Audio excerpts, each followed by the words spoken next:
Un caso 2 que vamos a tener también en esta flujo de calor en régimen transitorio en sólido semifinito es cuando una de las superficies recibe un flujo de calor que es constante.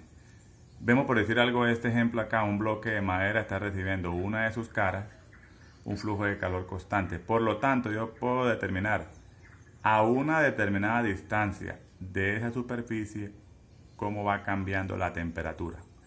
Lógicamente que la temperatura de esa superficie no va a permanecer constante, va a estar variando, pero en un tiempo determinado yo puedo saber la temperatura a una determinada distancia de esa superficie.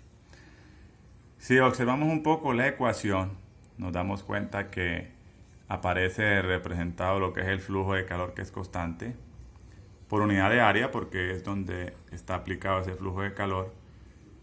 La conductividad térmica, aparece un término que es raíz cuadrada de 4 veces la difusividad por el tiempo sobre pi, y multiplica por x, viene siendo la función Euler elevado a la menos x al cuadrado sobre 4 alfa t, menos x por la función error complementaria, ya habíamos hablado en la tabla 4.4, de el valor de x sobre 2 veces la raíz cuadrada de alfa por t. Es una ecuación muy sencilla. Vemos un ejemplo de pronto rápido, por lo menos en este caso un bloque de madera, me dan las propiedades del bloque de madera, recibe un flujo de calor constante de 1250 vatios sobre metro cuadrado. Lógicamente que ese flujo de calor es por unidad de área porque está en Q minúscula, ¿sí? Me piden que determine la temperatura alcanzada en la superficie expuesta del bloque después de 20 minutos.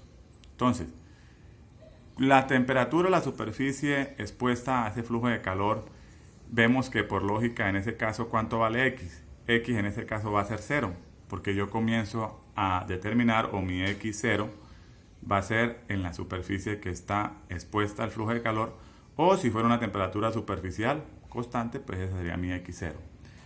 ¿Qué hago yo? Pues lo que hago simplemente es despejar de la ecuación. Vemos que Euler se me vuelve a la 0.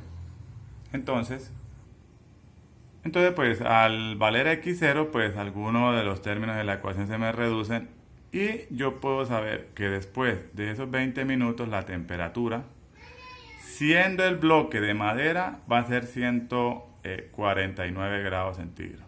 Pero si me dicen ¿qué pasaría si el bloque está hecho de aluminio? Ahí lo que va a cambiar es la conductividad. La ecuación sigue siendo la misma, pero ya la temperatura ya va a ser diferente, porque vamos a ver que en este caso va a ser 22 grados centígrados.